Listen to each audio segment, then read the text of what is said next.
বৈষম্য বিরোধী ছাত্র আন্দোলনের সফলতার পর এবার রাষ্ট্রপতি মোহাম্মদ শাহাবুদ্দিন চুপ্পুর অপসারণের দাবি জানালেন বৈষম্য বিরোধী ছাত্র আন্দোলনের শীর্ষ সমন্বয়করা। বাংলাদেশের রাজনৈতিক অঙ্গনে নতুন করে উত্তেজনা সৃষ্টি হয়েছে রাষ্ট্রপতি মোহাম্মদ শাহাবুদ্দিন চুপ্পুর পদত্যাগের দাবি ঘিরে।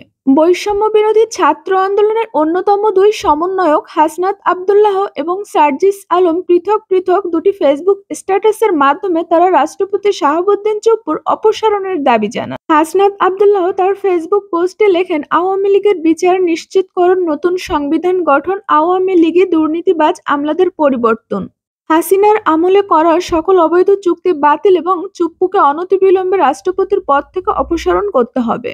মোট 5টি দাবির কথা তুলে ধরেন হাসনাত আব্দুল্লাহ। এরপর 3 অক্টোবর বৃহস্পতিবার রাত 9টায় সামাজিক যোগাযোগ মাধ্যম ফেসবুকে একটি পোস্ট দেন সার্জিস আলম।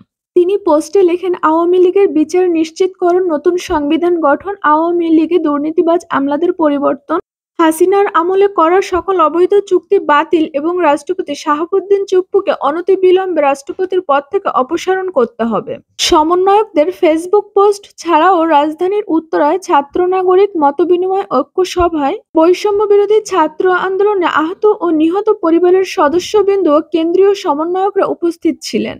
সেখানে বৈষম্য বিরোধী ছাত্র আন্দোলনের সকল কেন্দ্রীয় সমন্বয়ক সার্জিস আলম, হাসনাত আব্দুল্লাহ, বাকের সহ আরো অনেকেই উপস্থিত ছিলেন।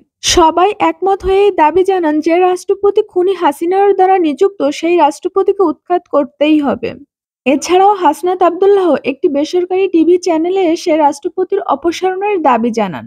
অপসারণের দাবি জানানোর উপযুক্ত কারণগুলোও তিনি ব্যাখ্যা করেন।